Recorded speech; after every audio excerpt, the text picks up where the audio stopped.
Tu crois que ta rupture est une histoire de cœur brisé, de hasard malheureux ou d'incompréhension. Tu fais l'erreur monumentale de regarder le doigt qui pointe la lune, au lieu de contempler l'astre lui-même. Ce qui t'arrive n'est pas une banale fin d'histoire. C'est une opération à ciel ouvert sur ton âme. Et tu es encore sous anesthésie en croyant que tu souffres juste d'amour. La vérité est infiniment plus violente et plus belle. L'univers vient de te retirer les yeux pour que tu apprennes enfin à voir sans eux. Cette personne qui est partie n'était pas ton port. Elle était le bateau qui devait couler pour que tu réalises que tu as toujours su nager. Alors, arrête de pleurer sur ce que tu perds et ouvre grand les yeux sur ce qui se dévoile. Le silence qui t'effraie tant est en train de hurler des vérités que le bruit du couple t'a toujours empêché d'entendre. La première leçon est si brutale que la plupart des gens mettent des années à l'intégrer. Quand ils y parviennent, cette personne n'était pas là pour rester, mais pour révéler la partie de toi qui refusait de naître. Nous avons été conditionnés à croire que l'amour est une destination, un port tranquille où l'on jette l'ancre pour toujours. Mais regarde la nature, aucun papillon ne reste chenille, aucune fleur ne garde son bouton éternellement. Cette relation que tu pleures était un cocon, et le cocon n'a pas vocation à durer, il a vocation à être déchiré. Si tu es en train de vivre cette séparation, c'est que tu avais terminé d'apprendre ce que cette personne avait à t'enseigner. Pire encore, peut-être que tu t'accrochais à elle pour ne pas affronter la prochaine version de toi-même. Le chagrin que tu ressens n'est pas celui de l'absence de l'autre, c'est celui de la naissance de toi. Tu es en train d'accoucher de toi-même sans péridurale, et tu confonds les contractions avec une douleur sentimentale. Regarde bien, dans toute rupture, celui qui part emporte ses défauts, mais te laisse en héritage une conscience plus aiguisée de ce que tu ne supporteras plus jamais. La deuxième leçon est un miroir, tellement impitoyable que tu préférerais rester dans le déni. L'autre ne t'a pas quitté pour les raisons que tu crois. Il ou elle est parti à cause de la fréquence exacte que toi-même tu émettais. Nous sommes des éponges énergétiques et nous attirons toujours le reflet de notre propre vibration. Si tu as vécu l'abandon, c'est que quelque part en toi, bien avant cette relation, tu avais déjà scellé un pacte secret avec l'idée de ne pas être digne de rester. Si tu as été trompé, c'est que tu avais déjà accepté l'idée que l'amour se négocie dans le mensonge. La rupture n'est pas une punition. C'est une radio de ton intérieur projetée en plein écran.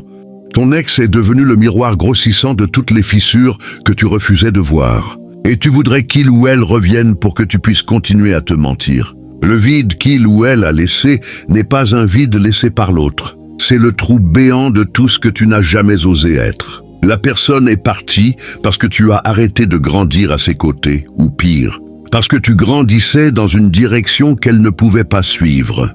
La spiritualité appelle ça la loi de résonance. Tu ne perds jamais quelqu'un, tu perds juste une fréquence qui n'est plus la tienne. La troisième leçon est la plus difficile à entendre pour un ego meurtri. Tu n'as jamais aimé cette personne. Tu as aimé ce qu'elle te faisait ressentir sur toi-même. Relis cette phrase lentement. Laisse-la s'enfoncer comme un poignard dans le confort de tes illusions. L'amour véritable ne connaît pas la souffrance du manque.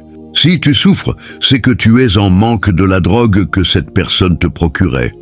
La validation, la sécurité, l'excitation, le confort de ne pas être seul. Tu as confondu l'attachement avec l'amour. Et aujourd'hui, l'univers te force à faire la distinction en te sevrant de force.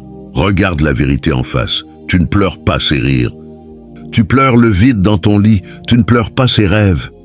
Tu pleures le projet que tu avais construit dans ta tête. Tu es amoureux d'un fantôme que tu as toi-même habillé, avec les traits de cette personne. La rupture a pour fonction sacrée de brûler l'écorce pour révéler le bois brut. Elle te met face à la question la plus terrifiante qui soit. Qui es-tu quand personne ne te regarde? Quand personne ne te valide, quand personne ne choisit de rester? Si la réponse te donne envie de disparaître, alors tu viens de comprendre que tu t'étais construit tout entier sur du sable. Bonne nouvelle, il est encore temps de bâtir sur du roc. La quatrième leçon est un enseignement des traditions orientales que l'Occident a complètement oublié. La souffrance n'est pas une option, mais le malheur est un choix. Tu vas traverser la douleur, c'est inévitable. Le corps et l'esprit ont besoin de deuil, de larmes, de nuits blanches. Mais le malheur, cette identification à la douleur, ce récit que tu te racontes sur « je suis une victime », je ne m'en remettrai jamais. Personne ne m'aimera plus, cela. C'est toi qui le construis brique par brique. La spiritualité te demande de faire la différence entre la pluie et l'inondation. La pluie, c'est la tristesse naturelle, le nettoyage émotionnel. L'inondation, c'est quand tu décides de t'installer dans cette tristesse, d'en faire ta maison, ta nouvelle identité.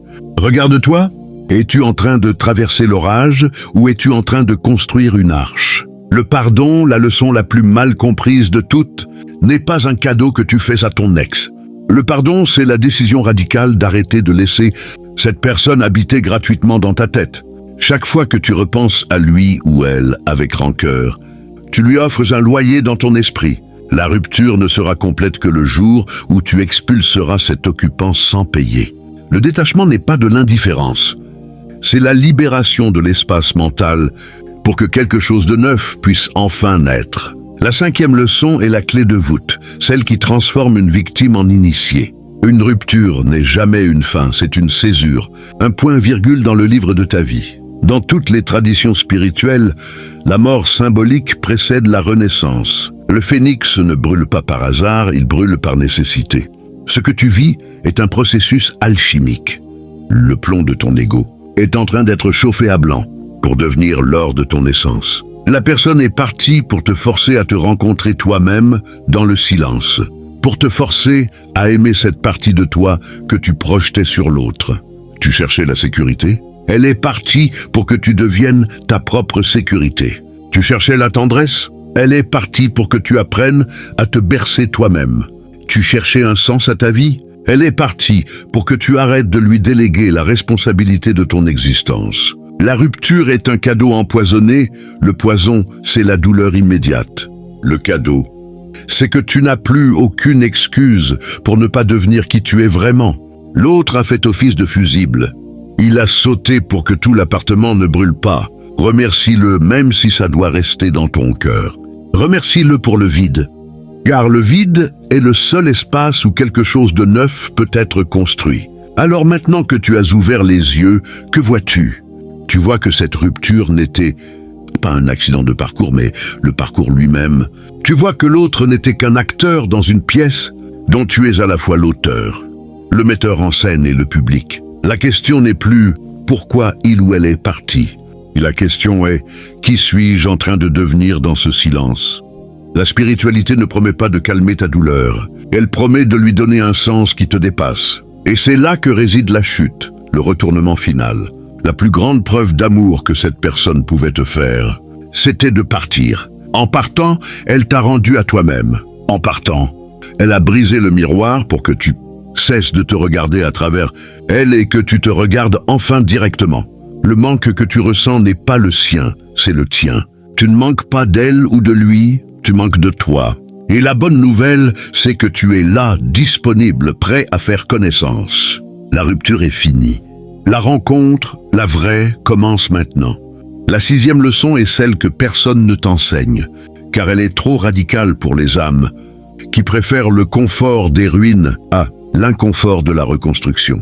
Tu as compris que la rupture est un miroir, que l'autre est parti pour te révéler à toi-même que la souffrance est une naissance.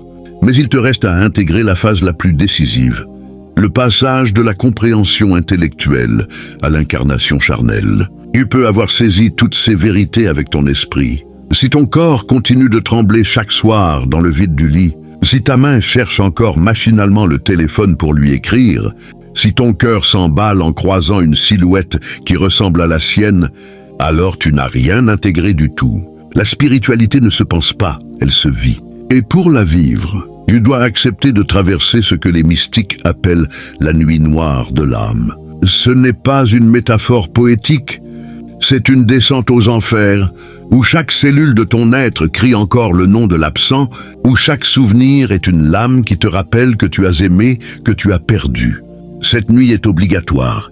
Ceux qui cherchent à la court-circuiter par une nouvelle relation, par le travail, par l'alcool ou par les voyages précipités, ne font que repousser l'échéance.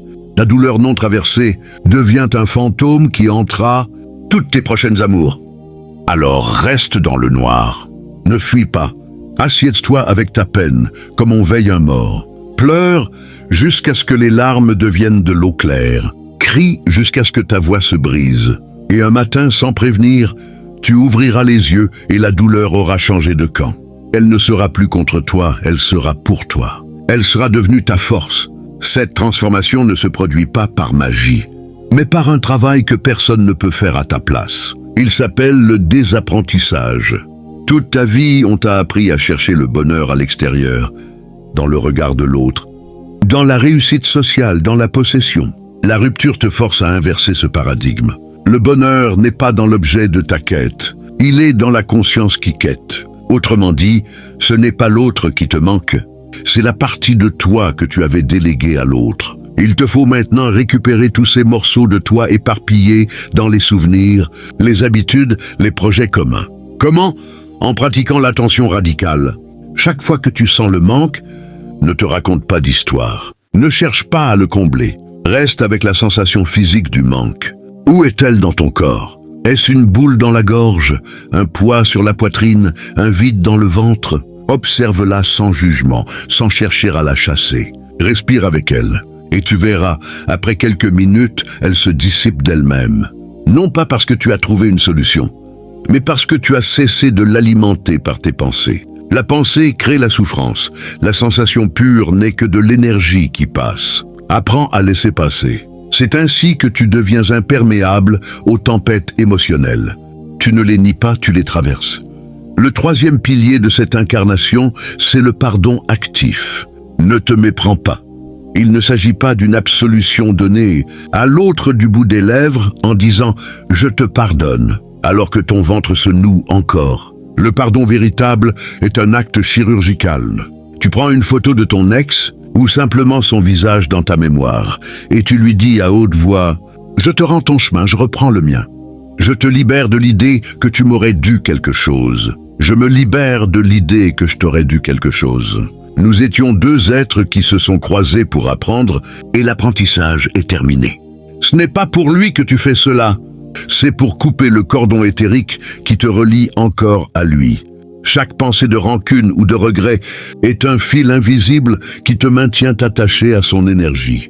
Tant que ces fils existent, tu ne peux pas rencontrer quelqu'un de nouveau, car tu es déjà pris. Le pardon est le couteau qui coupe les liens. Et après avoir coupé, il faut bénir. Bénir cette personne pour le rôle qu'elle a joué, même si elle t'a blessé. Bénir, ce n'est pas approuver ses actes. C'est reconnaître qu'elle a participé à ton évolution. Cette bénédiction libère une énergie colossale qui était bloquée dans le ressentiment et la rend disponible pour toi. Mais il est un piège redoutable dans cette phase de reconstruction. La tentation de la spiritualité comme échappatoire. Certains, après une rupture, se précipitent dans le yoga, la méditation, les retraites silencieuses, non pas par véritable quête, mais pour fuir la douleur concrète. Ils se drapent dans des discours de détachement et de lâcher prise, pour ne pas avoir à pleurer. Attention, la spiritualité ne doit pas devenir un anesthésiant. Le vrai détachement n'est pas l'indifférence, c'est la capacité d'aimer sans posséder. Si tu te forces à être détaché alors que tu es encore attaché, tu te mens et tu retardes la guérison. Laisse-toi le droit d'être encore humain, imparfait, en colère, triste. La spiritualité n'est pas une fuite hors de l'humanité. C'est une plongée au cœur de l'humanité pour en extraire la lumière. Alors oui, médite, mais médite sur ta peine. Fais du yoga, mais en sentant les larmes couler dans la posture. Parle à l'univers, mais en étant honnête sur ta rage. C'est dans cette authenticité que la transformation opère. Enfin, la dernière étape de cette suite logique est l'ouverture à l'inconnu. Une fois que tu as traversé la nuit et coupé les liens, pardonné, il se produit un phénomène étrange. Le vide que tu redoutais tant devient un espace de possibilités infinies. Tu réalises que tu n'as plus besoin de personne pour être entier. Tu découvres que la solitude n'est pas un manque, mais une plénitude silencieuse. C'est à ce moment précis, quand tu n'attends plus rien de personne, que l'univers peut déposer sur ton chemin une rencontre qui ne sera pas une béquille, mais un partage. Parce que tu ne viendras plus avec un trou à combler, mais avec une coupe pleine à partager. La rupture t'a guéri de la dépendance affective. Elle t'a appris que l'amour ne se mendie pas, ne se négocie pas, ne se mérite pas. L'amour est un état d'être. Et maintenant que tu es devenu l'amour, tu n'as plus besoin de le chercher. Il viendra à toi, naturellement, sans effort, sans peur. C'est la promesse cachée derrière toute déchirure. Devenir tellement toi-même que plus rien ni personne ne pourra te faire douter de ta valeur. La rupture était le chemin. La rencontre avec toi-même était la destination. Et maintenant que tu es arrivé, le voyage peut vraiment commencer. On t'a menti, on t'a dit que le temps guérissait tout, que tu finirais par oublier, que le prochain amour effacerait le précédent. Mais la vérité est 100 fois plus violente et plus libératrice. Tu n'as pas à guérir, tu n'as pas à oublier, tu n'as pas à attendre le prochain. Tu as à mourir. Mourir à l'ancienne version de toi-même, celle qui avait besoin de l'autre pour exister, celle qui mesurait sa valeur au nombre de regards posés sur elle, celle qui confondait l'amour avec la peur de perdre. Cette version de toi doit rendre l'âme, ici et maintenant, sur le sol froid de ta chambre vide, dans le silence assourdissant des nuits sans message, dans l'absence qui te hurle au visage que tu es seul. Et c'est exactement là, dans cette mort symbolique, que se cache la résurrection la plus éclatante de toute ton existence. Car il n'y a pas de renaissance sans Thanatos, pas de phénix sans braise, pas de diamant sans une pression capable de pulvériser du charbon. Ta rupture n'est pas une punition divine, c'est un programme accéléré d'éveil spirituel. L'univers vient de te retirer tout ce qui n'était pas toi, pour te forcer à devenir enfin ce que tu as toujours été. Un être complet, souverain, capable de rayonner sans emprunter la lumière de personne. Alors arrête de supplier les cieux pour qu'ils ou elles reviennent. Remercie-les d'avoir eu le courage de te laisser tomber. Parce que réfléchis une seconde avec moi. La personne que tu étais avant cette rupture, tu l'aimais vraiment ? Cette créature anxieuse qui vérifiait son téléphone toutes les 3 minutes, qui interprétait chaque silence comme un désamour, qui négociait sa dignité contre un peu d'attention. Cette personne-là mérite-t-elle vraiment de survivre ? La rupture est un assassinat légal. Elle exécute l'être faible, dépendant, aveugle, que tu avais laissé prendre les commandes de ta vie. Et sous les décombres de ce que tu croyais être, quelque chose bouge encore. Une version de toi que tu avais oubliée depuis l'enfance, avant que les conditionnements ne t'apprennent à chercher l'amour dehors. Cette version-là n'a pas besoin de plaire, pas besoin de plaire. Elle est. Elle n'attend pas de message, elle se suffit. Elle ne regarde pas le passé, elle incarne le présent. Et c'est elle que l'univers cherche à libérer en te brûlant vif. Tu crois souffrir ? Tu souffres comme la chenille souffre dans son cocon avant de devenir papillon. Tu crois que c'est la fin ? C'est le premier jour du reste de ta véritable vie. Alors arrête de pleurer ce qui meurt et commence à célébrer ce qui naît.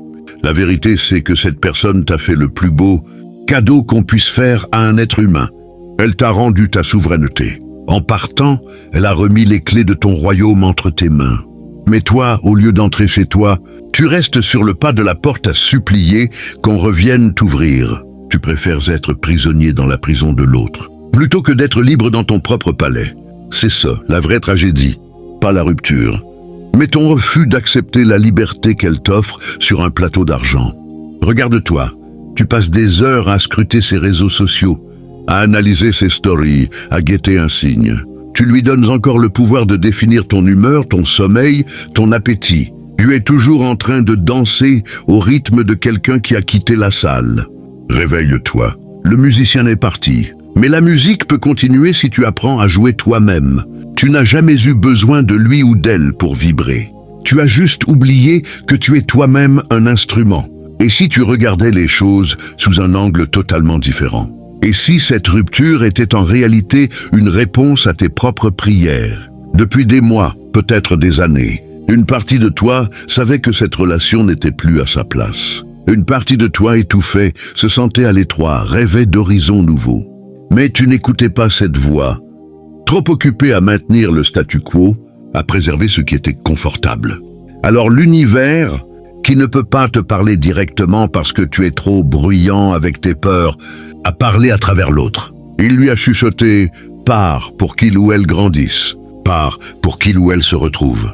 Pars pour qu'il ou elle n'ait plus le choix que de s'aimer. Tu as été exaucé, mais pas de la façon dont tu l'imaginais. Tu as demandé plus de vie, et on t'a retiré ce qui te vidait. Tu as demandé plus d'amour, et on t'a retiré ce qui te limitait. Tu as demandé la liberté, et on t'a enlevé le gardien de ta prison. Comment peux-tu être en colère contre ça? Alors maintenant, voici ce que tu vas faire. Pas demain, pas dans une semaine, pas quand tu te sentiras prêt. Maintenant, tu vas prendre une feuille et un stylo. Tu vas écrire une lettre que tu n'enverras jamais. Une lettre à ton ex, mais pas une lettre de reproche ou de regret. Une lettre de gratitude radicale. Tu vas le ou la remercier pour chaque moment de douleur. Parce que chaque moment de douleur t'a appris où tu avais encore des chaînes. Tu vas le ou la remercier pour les silences. Parce que les silences t'ont forcé à t'écouter. Tu vas le ou la remercier pour le départ, parce que le départ t'a rendu à toi-même. Et quand tu auras écrit cette lettre, tu la liras à haute voix. Tu la liras en pleurant si les larmes viennent, en riant si le rire vient, en tremblant si le corps tremble. Et à la fin, tu la brûleras. Regarde les flammes dévorer ces mots. Regarde la fumée monter vers le ciel. Ce que tu vois disparaître, ce n'est pas ton histoire avec lui ou elle. C'est la prison que tu avais construite autour de cette histoire. Tu es libre, vraiment libre pour la première fois. Et quand la fumée se sera dissipée, lève les yeux. Regarde autour de toi, le monde est là, immense, vibrant, rempli de possibilités que tu ne voyais pas. Parce que ton regard était obstrué par un visage. Des rencontres t'attendent, pas pour te sauver, mais pour danser avec toi. Des passions t'attendent, pas pour combler un vide, mais pour exprimer ta plénitude. Des lieux t'attendent, pas pour te cacher, mais pour te révéler. L'univers entier retenait son souffle en attendant que tu redeviennes toi. Et maintenant que le bruit est retombé, maintenant que le silence est revenu, maintenant que tu es seul face à ton âme, la vraie aventure commence. Celle où tu n'es plus le personnage secondaire de l'histoire de quelqu'un d'autre, mais le héros principal de la tienne. La rupture était le prologue. Le livre est ouvert. À toi d'écrire la suite.